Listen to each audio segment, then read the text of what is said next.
Hi, my name is Harper Reed. I'm the CEO of a company called Modest Incorporated, and I'm in Chicago, Illinois. Technology is hard. I think that's the main theme of most of my world, is that technology is hard. And so many of the things that we've done have been these very large projects that are usually not successful in technology, or maybe it's that the technology is, bear with me for a second, the technology is kind of what we focus on, but actually in many of the cases of the products that I've worked on, or the projects, have been really focused on, or the success has been focused on the people side of that. And so tech is very hard, but the people side is harder.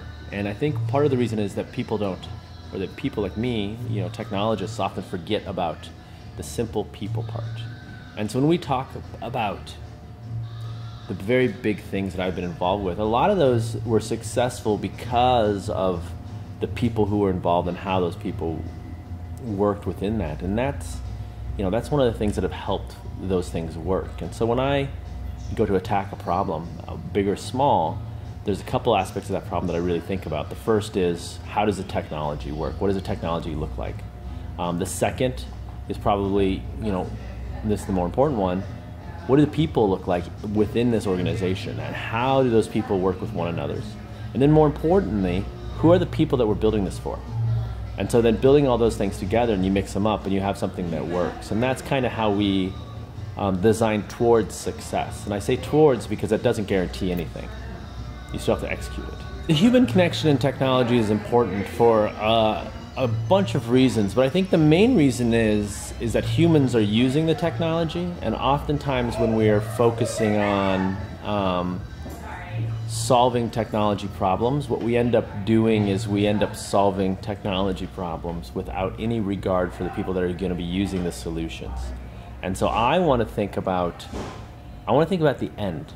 So if I'm building a product, I think about, what does that product look like at the end?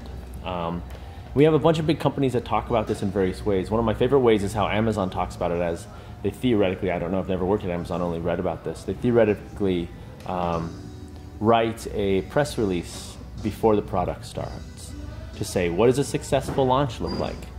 And so you could say, okay, Harper Reed launches his new company to great success. Hundreds of thousands of people sign up instantly, and millions of them, whatever. You can imagine this thing. And so then you start extrapolating back from that, and you say, okay, what does that actually mean? So maybe you add some stuff. What are the features that people are excited about in that press release? And you go through this exercise, and there's a certain point where you're like, okay, this is a pretty good press release. I want this product. So then you start to understand what are these pieces of that. But the thing that is interesting about a press release is a press release often talks about people, users, customers, adoption, things like that. If you look at a typical technical spec, it rarely talks about that stuff. I mean, sometimes it does. Some people are very good at it, but I don't think it does as much as we need it. And just to illustrate this, a friend, or not even a friend really, some guy tweeted this great tweet about how there needs to be more empathy within design. The future of mobile commerce, and especially kind of how we look at it at Modest, is pretty, I wouldn't say clear, but we have a good set of instructions on what we think it is. And for us, what that means, and this is based on 15 years in e-commerce, building various pieces and whatnot. For us, what it is that it's fast. People really want to, not fast just in speed, it's fast in experience. And so when you say, I want to go to a store, like for instance, I'll just use a real example. I bought a house a little while ago, about a year and a half ago, and I wanted to buy some furniture. So I found this really great piece that I liked at Design Within Reach. I go to Design Within Reach, I'm like, I want to buy that. I want to take it home. They're like, nope, you can't take it home because we'll send it to you. And we'll send it to you reasonably quickly, but I was like, no, I want to take it home right now. So I didn't buy it. And the experience wasn't fast enough for me. And so what we see online is oftentimes people are thinking, this is a very fast experience. I can get the thing that I couldn't go to the store to get. Or maybe I could go to the store to get it, but the experience, I don't want that experience. I want a different experience. I want it to be very fast. And so this isn't just about how fast your server loads, how quick the pages render. This is about the experience. I don't think scaling a small startup is impossible. I think that it should be treated with the same kind of reverence as things that are very, very difficult. And so it's like kind of like this. If you and I were to walk out of this building right now and we were to climb Mount Everest, we would die, right? There's a chance we would survive.